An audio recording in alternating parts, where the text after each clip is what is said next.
नमस्कार किसान भाइयों, मैं सूर्यदुल फिर से हाजिर हूं आपके अपने चैनल एग्रीकल्चर गुरुजी में। किसान भाइयों, आज का जो हमारा टॉपिक है वो है खरपतवार नियंत्रण के लिए। यानी कि चाहे तो हमारा पौधा गन्ना हो जिसकी हमने इस वर्ष बुआई की है, उसके अंदर खरपतवार उगाए हों, या फिर चाहे हमारा पेढ़ी गन्ना हो उसके अंदर खरपतवार उगाए हों। तो पौधा गन्ना हो या फिर पेढ़ी गन्ना हो, कम से कम जिन स्प्रे के बारे में आज मैं आपको बताऊंगा, 3 स्प्रे के बारे में आज आपको बताने वाला हूं। पहला स्प्रे अलग है, दूसरा अलग है और तीसरा बिल्कुल अलग है। तीनों में से किसी भी एक स्प्रे को आपको अपने खेत के अंदर उपयोग में लाना है। कुछ सावधानियां भी मैं इसके अंदर बताऊंगा, उन सावधानियों को भी आपको फॉलो करना है। क्योंकि किसान भाइयों की समस्या ये आती है कि खरपतवार तो खत्म हो जाते हैं, लेकिन जो हमारे गन्ना है, गन्ने के अंदर बाद में बात आती है कि टिल्लिंग नहीं हो रही है, गन्ने के अंदर कल्ले नहीं बन रहे हैं, गन्ने की जो बढ़वार अच्छे से नहीं हो पा रही है, कि इस तरह की जो समस्या आती है वो समस्या भी आपको देखने को नहीं मिलेगी। दूसरा, कुछ किसान भाई कहते हैं कि गन्ना पीला पड़ गया है, गन्ने की ग्रोथ जो है वो पहले बहुत तेज से हो रही थी, अब बिल्कुल स्लो हो गई है। तो ये समस्या भी बिल्कुल आपको देखने को नहीं मिलेगी। चाहे तो मोथा घास हो, चाहे आपका लमड़ा घास हो, चाहे आपका दूब घास हो, चाहे कृष्ण नील हो, यानी कि कम से कम 8 से लेकर 10 घासों को इन स्प्रे के द्वारा आप बड़े आसानी के साथ खत्म कर सकते हैं। आगे मैं वीडियो में आपको दिखाने वाला हूं, सभी घासों के फोटो में आपको दिखाऊंगा, जिससे कि आप बड़े आसानी के साथ पता लगा सकें कि आपके खेत के अंदर कौन सा वाला खरपतवार उगा है।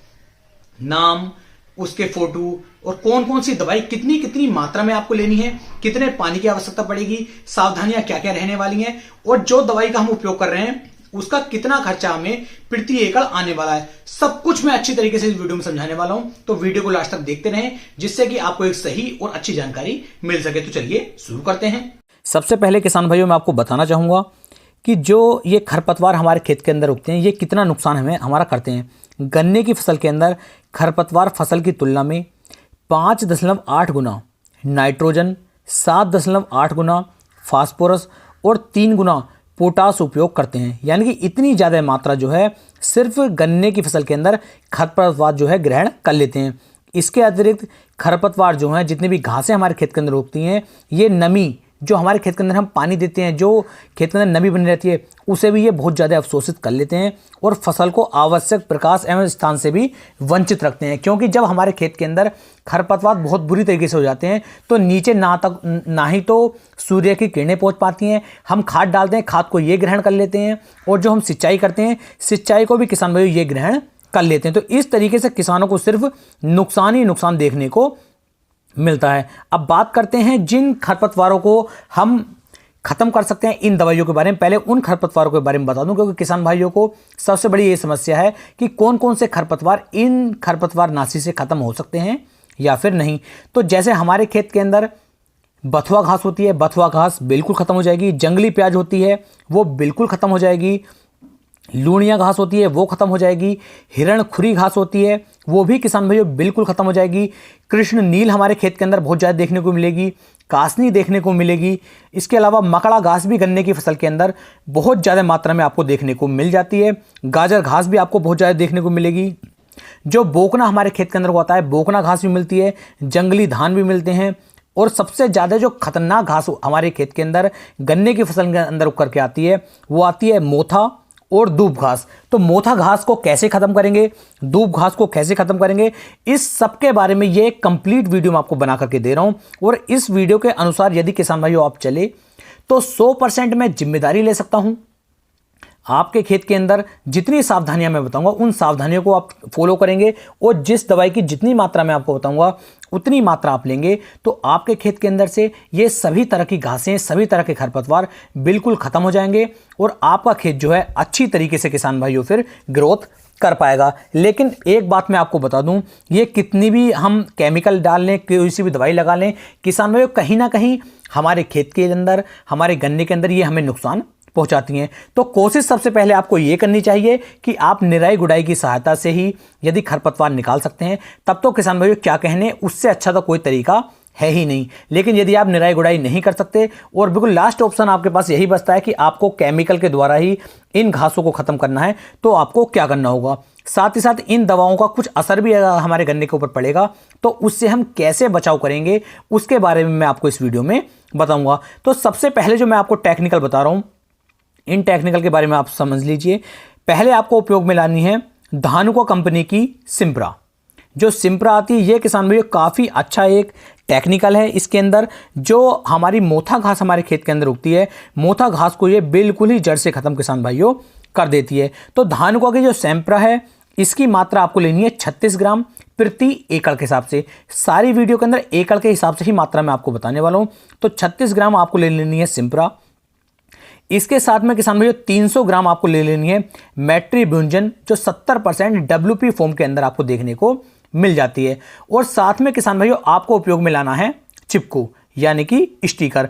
इन तीनों को आपको ले लेना है। और लगभग किसान भाइयों यदि आपका पीढ़ी गन्ना है, बड़ा गन्ना है, तो आपको पानी की आवश्यकता लगभग 250 से 300 लीटर के आसपास पड़ने वाली है। और यदि मान लीजिए आपकी जो फसल है वो थोड़ी छोटी है तो पानी की मात्रा आप कम भी कर सकते हैं। ये आप अपने हिसाब से देख सकते हैं कि फसल बड़ी है तो पानी आपको ज़्यादा चाहिए, फसल छोटी है तो मात्रा थोड़ी आपको कम करनी पड़ेगी पानी की भी। और इन दवाइयों की भी हल्की हल्की मात्रा आप अपने हिसाब से कम बढ़ती कर सकते हैं। इस चीज़ के बारे में आप अच्छे से जानते हैं। इन तीनों को यदि आप उपयोग करेंगे, स्प्रे करेंगे, तो इससे जितनी घासें मैंने आपको बताई हैं, जितने खरपतवार मैंने बताए हैं, ये सभी बड़े आसानी के साथ किसान भाइयों खत्म हो जाएंगी। अब यहाँ पर दिक्कत याद है कि ये थोड़ी महंगा चार्ज बन जाता है, क्योंकि सिम्प्रा जो है यही लगभग 1400-1500 रुपये के आसपास आती है। मेट्रीब्यूंजन भी महंगी है, स्टिकर भी है, तो लगभग ये काफ़ी महंगा फार्मूला बन जाता है। तो किसान भाई कहते हैं कि हमें कोई सस्ता सा हल्का सा एक ऐसा टेक्निकल बताइए जिससे कि ये खरपतवार भी खत्म हो जाए और हमारी जो जेब है, हमारा जो बजट है, उस पर भी कोई असर देखने को ना मिले। तो उसके लिए मैं आपको दूसरी दवाई बता देता हूं। तो इसके लिए आप इसका उपयोग कर सकते हैं। इसे मैं सबको आपको डिस्प्ले पर सामने मेंशन कर रहा हूं, आप यहां से आराम के साथ इन्हें देख करके लिख सकते हैं, नोट कर सकते हैं और इन्हें ला करके अपने खेत में उपयोग में ला सकते हैं। तो इसके लिए किसान भाइयों प्रति एकड़ के हिसाब से 500 ml आपको 2,4-D लेनी है, 58% अमीनो साल्ट वाली, 58% वाली लेनी है 500 ml। 100 ग्राम किसान भाइयों आपको मेट्रीब्यूंजन ले लेना है 70% WP वाला। और इसी के साथ में किसान भाइयों 500 ग्राम आपको एट्राजिन जो 50% WP फॉर्म में आती है, इसकी मात्रा भी आपको ले लेनी है। तीनों की मात्रा दोबारा बता देता हूं, 500 ml 2,4-D 58%, 100 ग्राम मेट्रीब्यूंजन 70% और 500 ग्राम एट्राजिन 50% WP।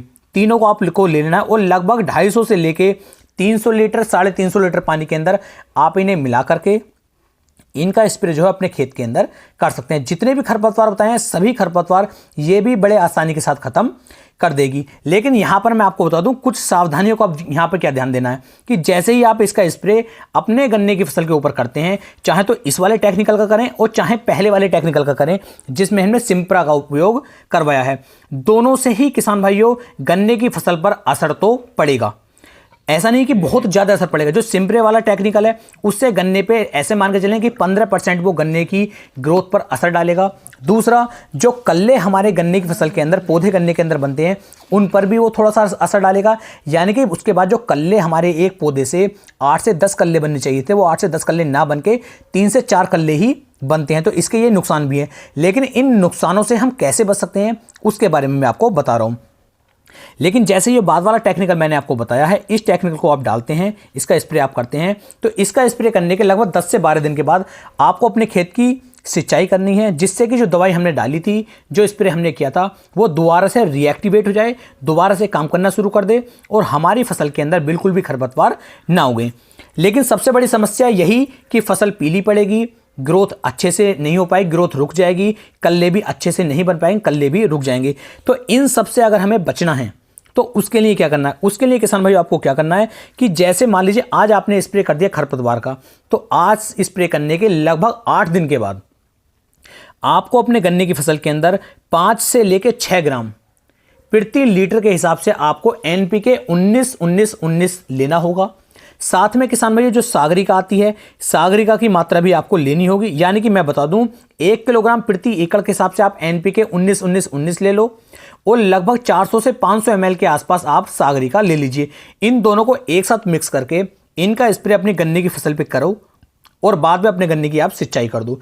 यदि आप ऐसा करेंगे तो गन्ने के अंदर टिलरिंग में भी कोई समस्या देखने को नहीं मिलेगी। जो गन्ने की फसल पीली पड़ने वाली थी, फसल भी पीली नहीं पड़ेगी और जो हमारी फसल की ग्रोथ रुक जाती है स्प्रे करने के बाद खरपतवार का, वो ग्रोथ भी लगातार चलती रहेगी। तो इस तरीके से किसान भाइयों आप अपनी फसल को जो है बड़े आसानी के साथ बचा सकते हैं खरपतवारों को भी खत्म कर सकते हैं और आपकी फसल की ग्रोथ पर भी कोई असर नहीं पड़ेगा। उम्मीद है मैंने एक बहुत ही सही और शानदार जानकारी आपको बना करके दी है। इसके साथ साथ अपने खेत के अंदर नमी का ध्यान रखें। नमी अगर कम हुई तो फसल पर असर पड़ सकता है, तो नमी बिल्कुल भी खत्म ना होने दें, नमी की कमी ना होने दें। खेत बहुत ही बढ़िया होकर शानदार होकर के चलेगा।